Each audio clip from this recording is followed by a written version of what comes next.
Bismillahirrahmanirrahim. Alhamdulillahirabbil alamin wassalatu wassalamu ala sayyidina Muhammadin asyrafil mursalin wa ala alihi wa sahbihi ajma'in. Subhanaka la ilma lana illa ma 'allamtana innaka antal alimul hakim. Qala rabbi shrah li sadri wa yassir li amri wa hlul 'uqdatam min lisani yafqahu qawli. Wa ta'alluma wa ta'lim wal ifadata wal istifadata wa tadhakkur wa tadhkir wa naf'a wal intifa' wa tamassuk ala kitabillah wa sunnati rasulih wa du'a ila al-huda wa dalalah ala al-khair ibtigha'a mardatihi wa qurbihi wa thawabihi subhanahu wa ta'ala. Qala al-musannif rahimahullah ta'ala wa nafa'ana bihi wa bi ulumihi wa amaddana bi asrari fid darain amin. Akan kita lanjutkan kajian kita pada kesempatan kali ini. Kita masih membahas tentang syarat sahnya sholat di dalam kitab Safinatun Najah. Akan saya ulang kembali sedikit untuk merefresh keterangan yang sebelumnya.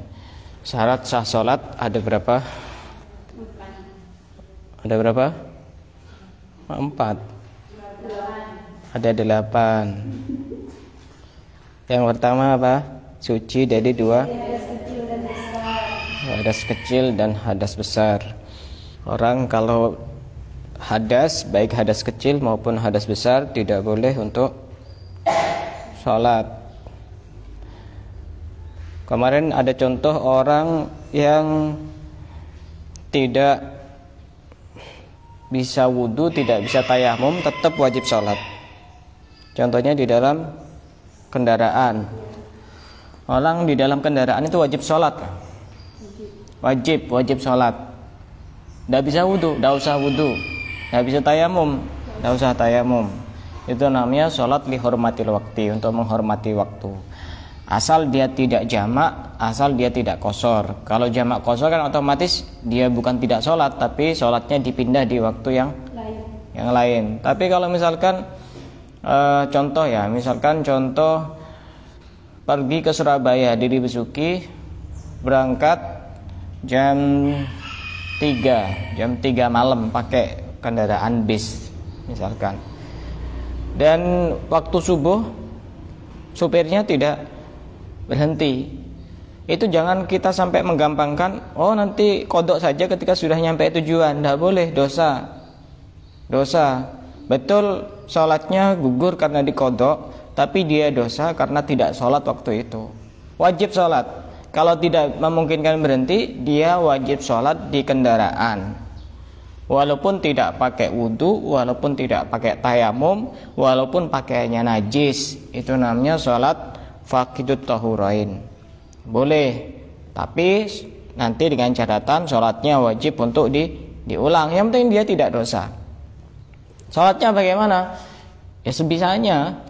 Tidak bisa sujud di bawah, ya pokoknya posisi sujud lebih rendah daripada posisi ruku. Wajib itu. Kadang-kadang digampangkan. Kecuali qada jamak. Misalkan duhur tidak sholat, ya karena bukan tidak sholat, nanti ditaruh di waktu asar. Bukan tidak sholat begitu. Yang kedua kemarin suci dari najis, baik di baju, badan maupun tempat.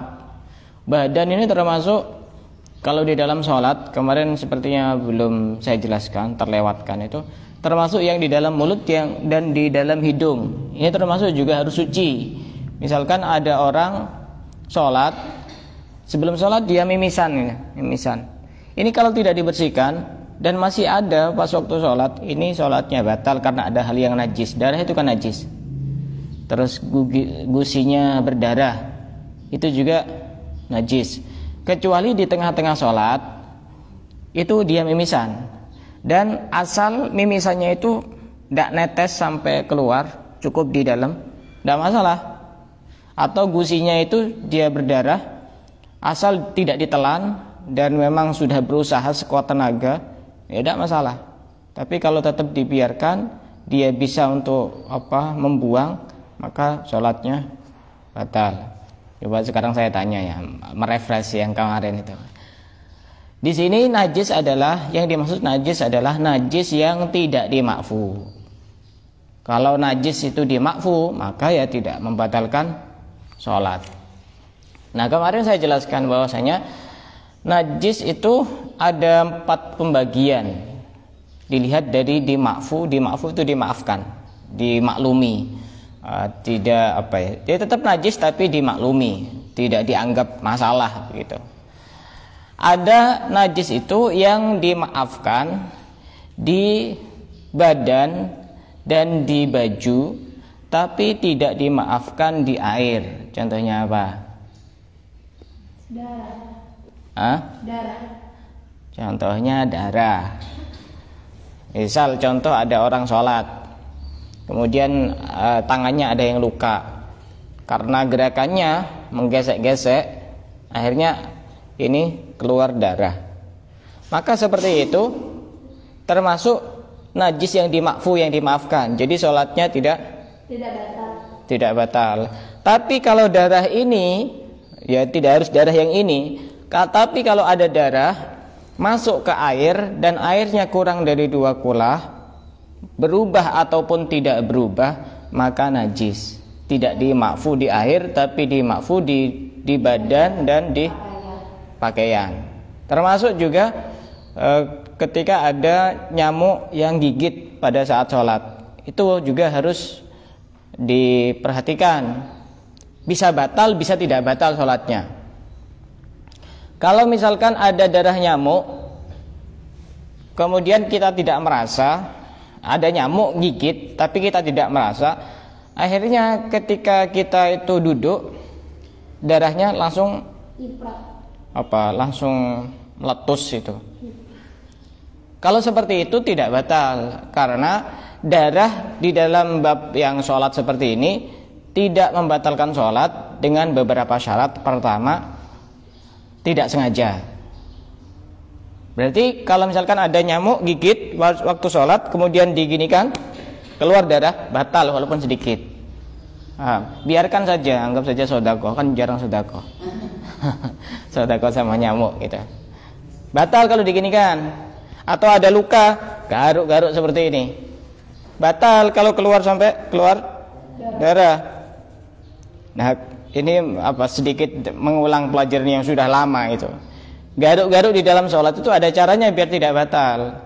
Jangan sampai dengan anggota besar, tapi anggota kecil. Contohnya, misalkan sholat, ini gatel ini. Kalau garuk-garuknya seperti ini, batal, karena ini anggota besar. Bagaimana caranya garuk-garuk yang tidak membatalkan sholat? Begini, pakai jari. Ini walaupun sampai 100 kali, walaupun sampai 1000 kali, kalau ada hajat memang gini gatel, tidak masalah, sekalian sampai hancur. Tidak masalah itu. Begini caranya. Nah, itu bedanya orang punya ilmu sama tidak punya ilmu. Kalau cuma begini-begini, asal tidak 3 kali gerakan berturut-turut tidak masalah. Tapi kalau sudah seperti ini, nah ini sudah berapa kali ini sudah batal. Nah, itu batal. Dan darah itu tidak membatalkan sholat ketika sholat itu selama darahnya tidak melebar kemana-mana. Misalkan darahnya di sini, tapi kemudian nyampe ke sini, ya sudah batal. Gitu loh. Atau minimal tidak melebihi koin. Ya anggap saja uang paling kecil itu berapa ya? 100 rupiah. Ya anggap saja segitu. Asal tidak melebihi itu, tidak masalah begitu. Cuma nanti baju ini ketika darahnya masih ada, nanti ketika mau sholat lagi jangan pakai yang ini. Itu dimau pada saat itu. Tapi nanti ketika mau sholat lagi, ya kalau misalkan masih bisa diatasi nih darahnya, bisa dihilangkan, ya bisa pakai itu lagi. Tapi kalau udah bisa dihilangkan, ya cari baju yang lain. Masa cuma punya 1 baju, kan begitu. Dan syarat yang ketiga itu darahnya sendiri, bukan darah orang lain. Ya barangkali kan orang sholat jamaah, pas digaruk-garuk langsung muncrat itu apa biasanya itu luka yang ada bisul itu muncrat ke temannya yang di sebelahnya. Itu walaupun sedikit, walaupun 1 titik, karena bukan darahnya sendiri, walaupun dia tidak sengaja, itu batal sholatnya. Paham? Paham atau paham? Nah, itu dimakfu di pakaian dan badan, tapi tidak dimakfu di air. Ada yang dimaafkan di keduanya, dimaafkan di baju dan badan, dan juga dimaafkan di air. Contohnya apa? Najis apa? Dimakfu di keduanya. Keduanya itu di air, di badan, dan juga di pakaian. Darahnya hewan yang tidak mengalir, hewan yang tidak, bangkainya hewan yang tidak mengalir darahnya. Salah. Salah. Apa contohnya? Najis apa? Hah? Najis apa? Najis yang tidak kelihatan. Najis yang tidak kelihatan. Contoh, orang di kamar mandi lagi kencing, kerasa kayak ada yang nyiprat, tapi setelah dicek, diteliti, mana ya cipratannya ini? Kena baju apa enggak ya? Kalau udah kelihatan ya sudah, itu dimakfu, pakai saja bajunya untuk sholat. Ini kayaknya ada yang masuk ke air. Ya gimana caranya kita bisa membedakan mana ini cipratan, mana air? Asal kita benar-benar tidak ngelihat, ya sudah, beres ya. Tidak usah was-was. Itu dimaafkan di keduanya. Ada yang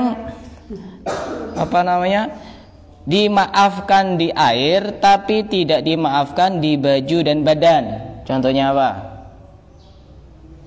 Ini penting soalnya. Bangkainya hewan yang tidak punya darah mengalir. Mungkin ini yang sering terjadi ya. Mungkin biasanya ini kan wanita solihah semua ini. Misalkan lagi sholat sambil mengantongi buku wirid, khulaso, apalagi buku maulid begitu. Setelah sholat selesai, dibuka bukunya. Ternyata ada semut yang kepencet di sini. Kadang-kadang ada ya, di tengah-tengah kitab begitu. Ini kan berarti semut bangkai, mati kecelakaan karena ulahnya kamu. Nah, ini berarti bangkai semut. Semut ini tidak ada darahnya tidak mengalir. Apa tidak ada darahnya? Bagaimana? Darahnya tidak mengalir. Atau lalat biasanya. Kadang-kadang sudah menjadi gambar di bukunya. Ini kalau laki-laki sering pakai buku saku, wirid atau maulid yang lainnya sering ditaruh di saku. Jika seperti itu, maka kalau sudah selesai sholat baru tahu, berarti sholatnya tidak sah. Sholatnya tidak sah. Atau pas waktu sholat tiba-tiba ada perang, cicak itu perang di atas, langsung mati, masuk di sakunya. Bagaimana sholatnya? Bagaimana sholatnya? Sah. Tidak apa-apa. Benar? Benar? Tidak sah. Oh, sah. Tidak sah. Tapi itu dimakfu di air. Misalkan ada bangkai lalat masuk di air, atau tidak di jeding, misalkan di kopi atau teh, minuman, ada semut mati di situ. Gimana? Ini dibuang apa gimana ini? Semutnya dibuang. Kalau semutnya tidak mau dibuang, kamu aja yang dibuang. Tidak apa, karena itu tidak, ya najis, tapi najis yang dimakfu, yang dimaafkan. Termasuk lalat. Kadang lalat itu udah pamit mau masuk ke minuman itu. Masuk ya? Masuk. Kalau dia masih hidup, gimana caranya? Jangan langsung dibuang. Karena dalam satu hadis dijelaskan bahwasanya lalat itu punya dua sayap, satunya racun, satunya obat penawar. Maka caranya kalau ada lalat masuk ke minuman itu langsung tenggelamkan. Karena kita tidak tahu dia itu miring kemana, dan kita tidak tahu mana yang obat, mana yang racun. Ini loh pentingnya orang cari ilmu. Jadi caranya itu jangan langsung dibuang minumannya, tapi ditenggelamkan. Biasanya tidak mati itu lalat. Biasanya sebentar aja, jangan diginikan. Oh, kamu itu emosi. Sudah banyak masalah, emosinya ke lalat. Tenggelamkan sebentar, yang penting tenggelam. Setelah itu buang, minum lagi. Ngamalkan hadis, ya tidak usah jijik, tidak usah gengsi. Ada lalatnya tidak diminum. Ada yang tidak dimakfu di keduanya, ya selain najis-najis yang sudah disebutkan tadi. Contohnya apa? Kotoran ayam, kotoran kucing, ya otomatis ada di sakunya, ada di jeding, ya sama. Itu tidak dimaafkan, tetap hukumnya najis. Ini karena apa? Lanjutannya karena tidak banyak, makanya sedikit saya ulang. Nanti ada keterangan aurat itu saya kasih pembahasan sendiri biar tidak campur-campur. Walaupun ini keterangan aurat ini juga tidak panjang. Kemarin juga termasuk syarat sahnya sholat adalah menutup aurat. Aurat perempuan di dalam sholat seluruh tubuh kecuali wajah dan telapak tangan. Nah, ini yang sering terjadi, saya ulang kembali. Hati-hati. Yang tahu ingatkan itu, terutama yang mondok. Batasan wajah baik laki-laki maupun perempuan itu sama. Adalah dari tempat tumbuhnya rambut. Sampai kalau dari atas ke bawah itu dari tempat tumbuhnya rambut sampai dagu. Dagu ya sini. Berhubung saya ini ada jenggotnya ya tidak kelihatan di sini. Berarti di bawahnya dagu ini termasuk aurat. Kadang-kadang orang itu ketika pakai mukena disamakan sama seperti pakai jilbab. Jadi kalau pakai mukena harus di atasnya dagu biar lebih hati-hati. Ini sudah tidak kelihatan. Tapi kalau di bawahnya dagu tidak sah sholatnya. Tidak sah sholatnya karena ini termasuk aurat yang terbuka. Nah, kemarin juga ada pertanyaan dan sudah saya tanyakan ke teman saya. Ini juga sering terjadi. Bagaimana kalau ada perempuan sholat, rambutnya kayaknya apa? Kayak paku, kayak jarum gitu. Ada yang keluar 1, 2, 3 gitu. Bagaimana? Tetap tidak sah dalam mazhab Syafi'i dan sholatnya wajib diqadha. Karena ada kadang-kadang itu. Rambutnya keluar. Nusuk-nusuk itu. Ya caranya gimana solusinya? Ya pakai rangkepan, pakai ikat apa pakai apa. Kalau perlu pakai lakban gitu. Kan kau nggak bisa tembus itu. Lakban muter ya. Pakai helm. Itu pokoknya kalau seperti itu tidak sah dan wajib diqadha. Dalam mazhab Syafi'i ketat. Nggak tahu kalau dalam mazhab lain, semisal mazhab Hanafi saya masih belum lihat. Itu harus hati-hati. Itu solusinya pakai apa biasanya? Pakai apa biasanya? Itu tidak tembus. Sudah di ya sudah di apa? Buktikan tidak tembus. Nah, berarti aman itu. Solusi yang cukup bagus. Kalau laki-laki kemarin juga saya jelaskan, laki-laki yang sering terjadi kesalahan itu ketika dia sholat pakai celana. Kadang-kadang pakai sarung juga bisa, pakai celana jin, jin, tahu jin? Nah, manusia yang paling berani itu ini penjahit karena dia bisa menjahit jin. Dia pakai celana jin, apa kaosnya agak ketat, tidak dimasukkan. Ketika dia ruku, otomatis ada yang naik ke atas kaosnya. Berarti ini kan ada yang kelihatan nih di sini. Ini kan di atasnya pusat ini. Berarti kan ada aurat yang kelihatan. Padahal auratnya laki-laki ma baina zurrah wa rukbah. Ini sholatnya batal. Atau kalau pakai sarung ya mungkin saja. Tapi sarung ini apa? Luar biasa sarung ini. Agak cekat soalnya. Walaupun baju atau kaos dimasukkan ini luar biasa, ini kayaknya ada lemnya gitu. Beda kayak celana. Terus juga laki-laki sholat pakai celana yang lututnya bolong-bolong itu tidak sah itu. Itu juga tidak sah. Wastiqbalul kiblah, menghadap kiblat. Kemarin sampai menghadap kiblat ya. Betul. Menghadap kiblat, yang wajib menghadap kiblat ini adalah dadanya, bukan wajahnya.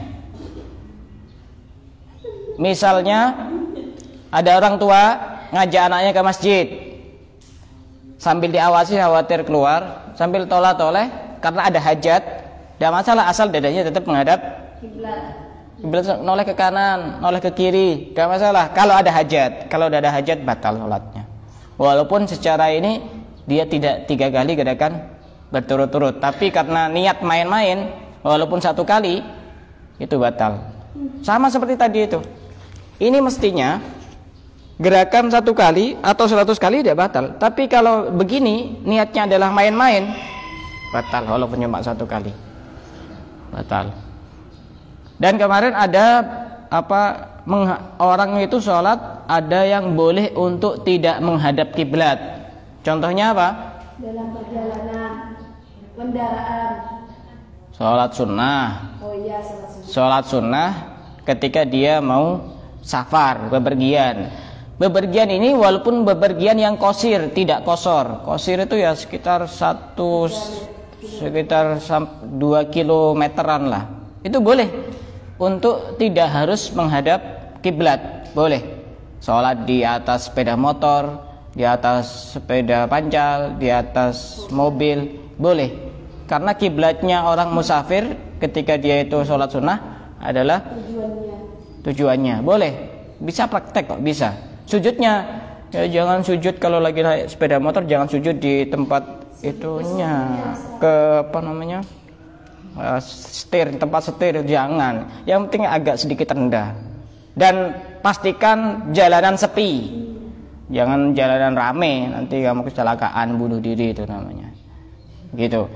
Ada orang sakit tidak bisa menghadap kiblat, itu juga boleh karena darurat.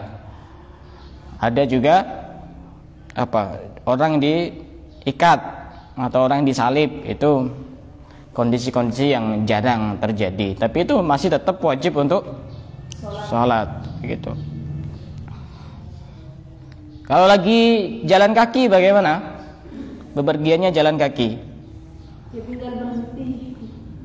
Kalau jalan kaki itu ada aturannya.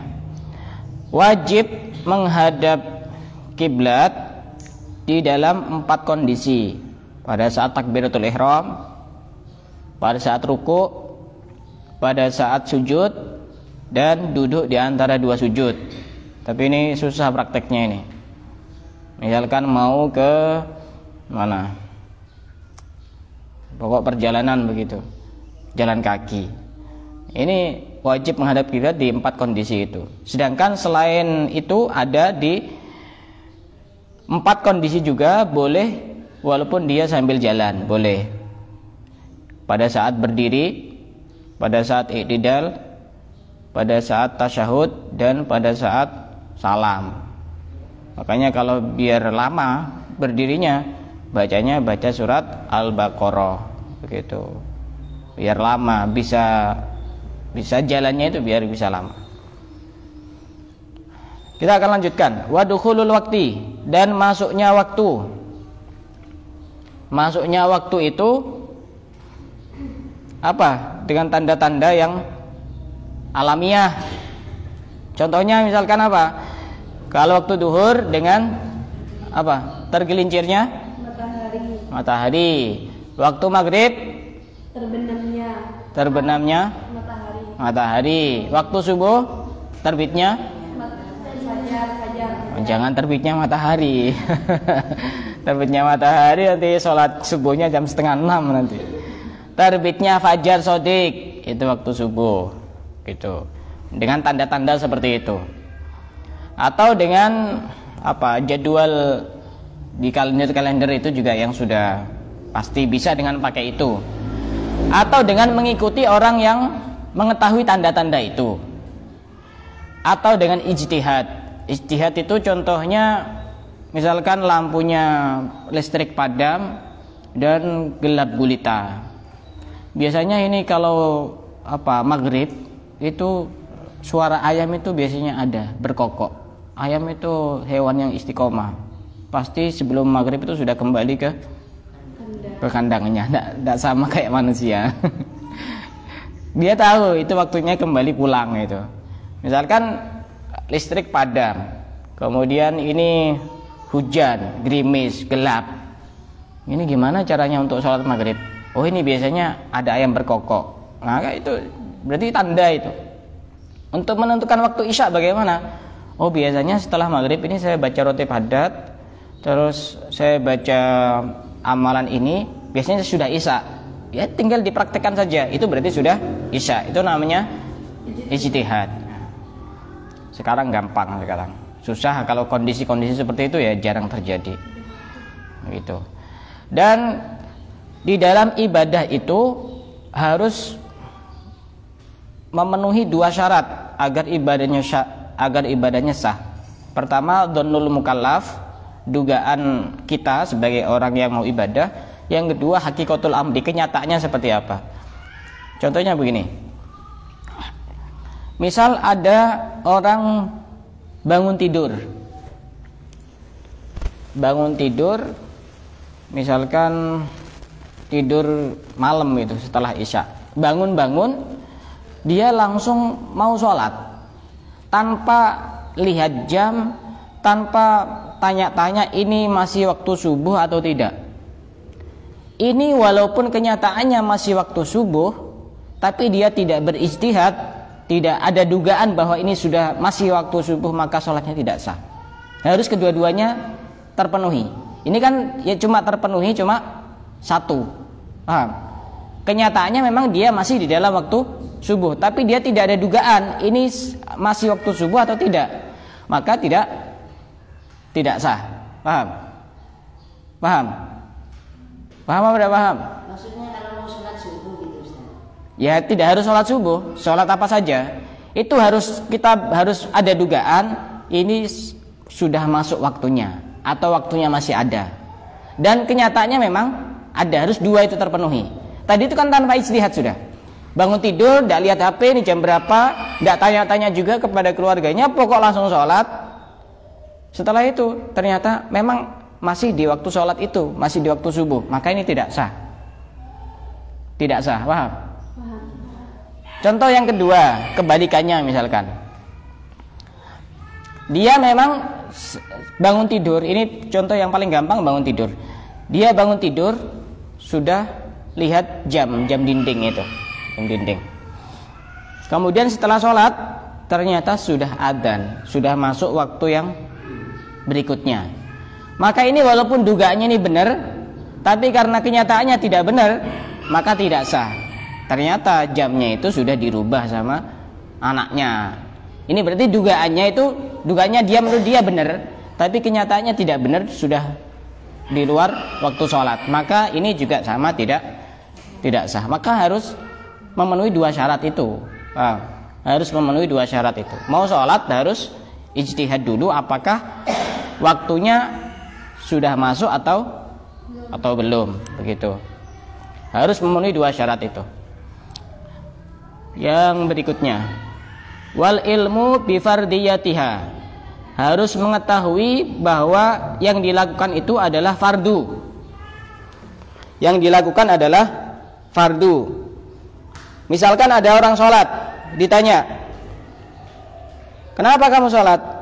Ya pokoknya sholat. Dia tidak tahu apakah sholatnya itu fardu atau tidak fardu, maka tidak sah. Minimal harus tahu dia sholat, dia melakukan kefarduan, dia melakukan kewajiban, maka itu nanti sah. Kalau ini insya Allah aman ini. Semua orang sepertinya paham bahwa sholat itu adalah wajib, walaupun orang awam. Ya. Nah, yang berikutnya ini, wa alla ya'taqida fardhon min furudiha sunnah. Tidak meyakini yang fardu sebagai sunnah. Nah, ini pentingnya orang punya ilmu. Fardu di dalam sholat, rukun-rukun di dalam sholat. Rukun itu kan fardu. Ada berapa rukun sholat?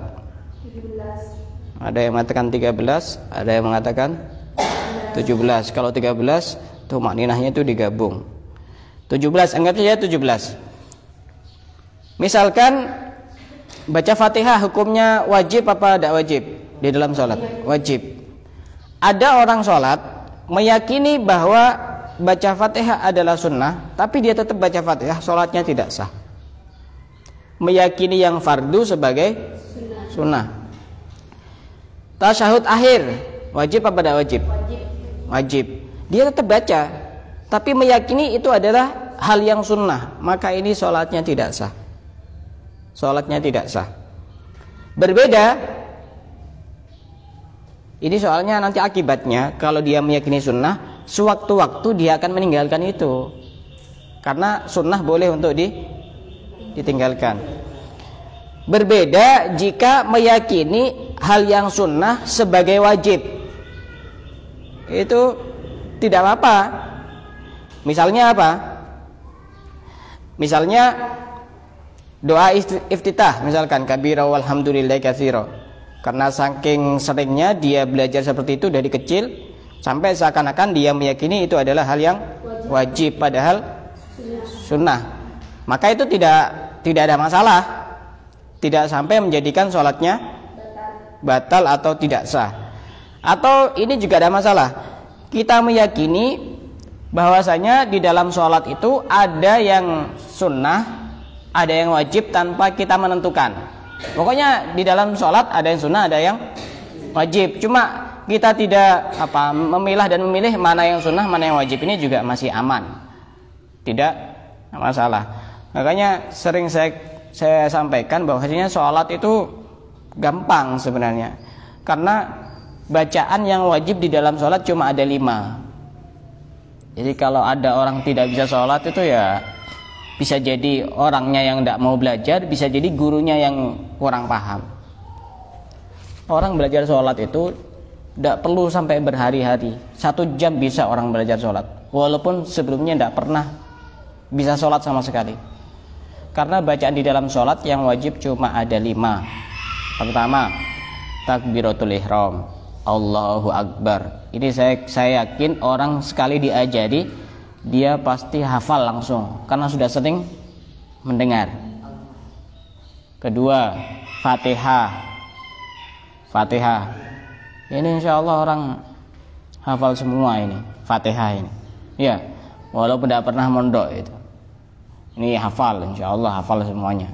Ketiga, apa? Ketiga apa? Tahiyat akhir.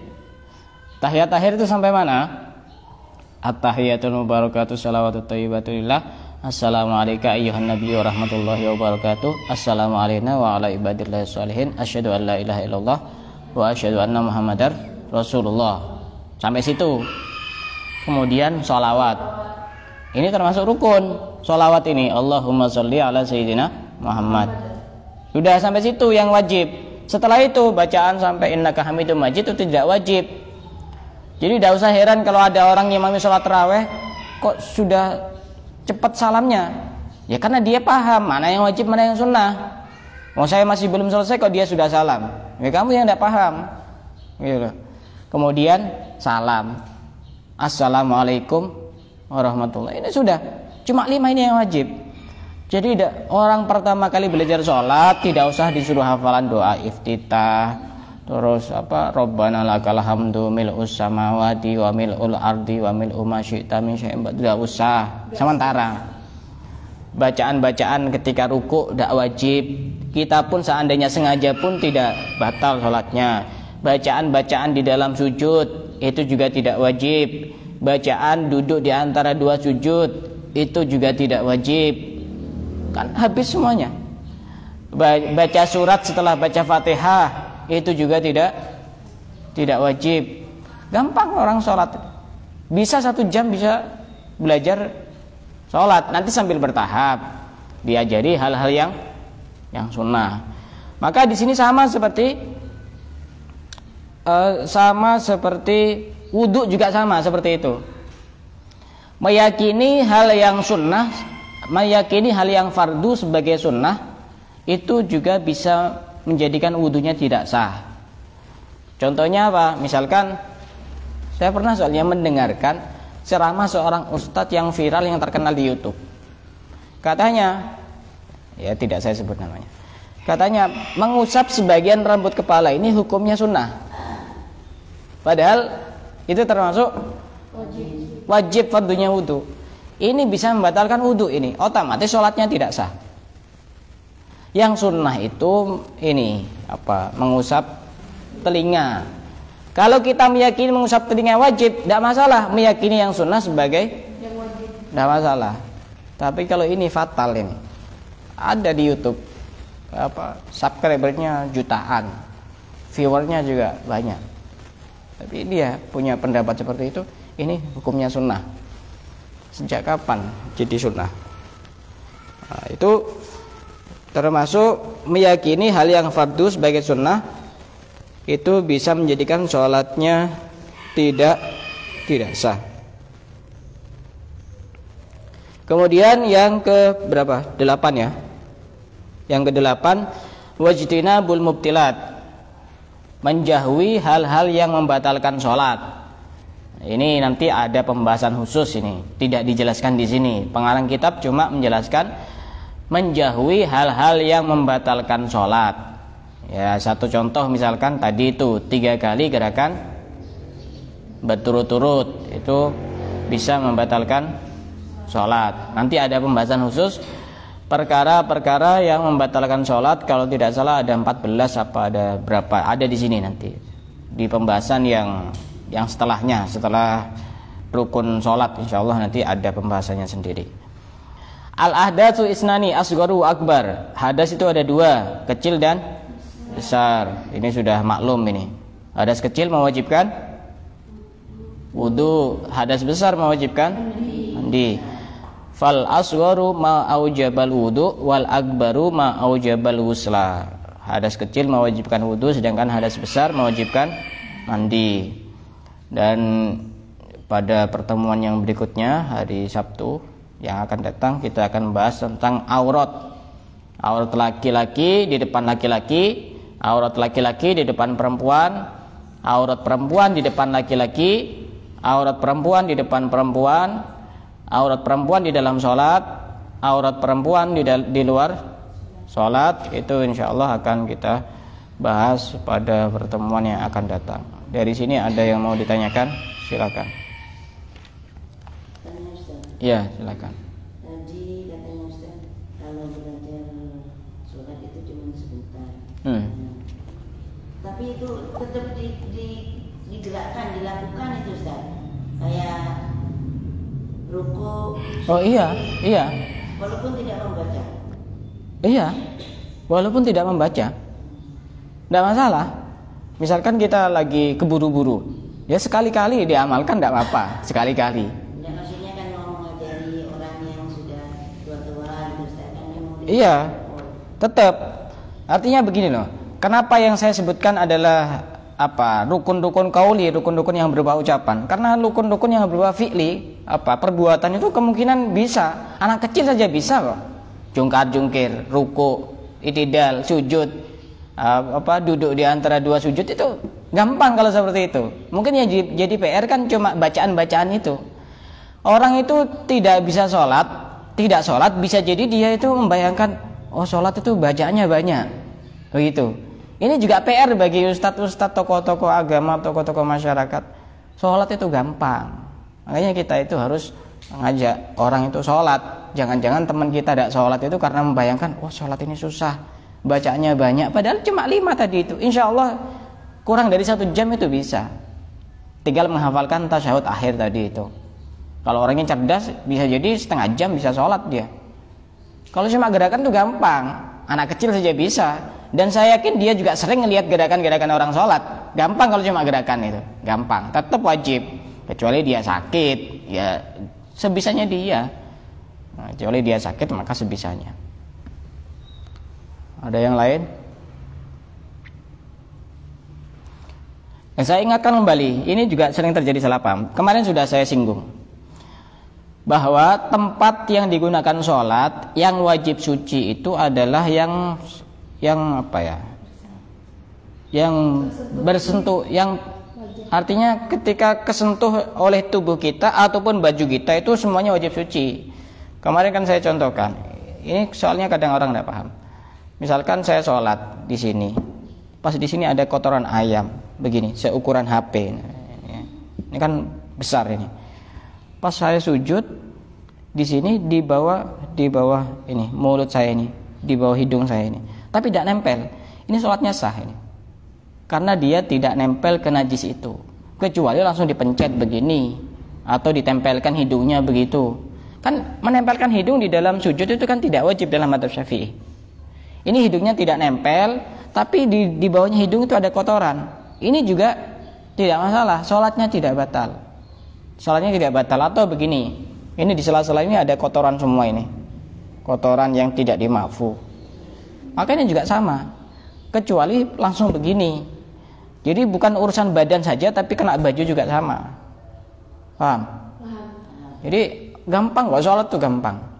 Ada kotorannya tinggal geser sedikit. Kalau misalnya kita mau sujud, baru tahu ada kotoran yang masih baru jatuh, ya agak geser sedikit kan gampang, nggak harus langsung dibatalkan. Posisi sujudnya agak geser sedikit sekiranya tetap menghadap kiblat, atau tangannya kalau mau nyentuh itu ya tinggal digeser sedikit begitu, beres sudah, nggak masalah. Wallahu a'lam bishawab.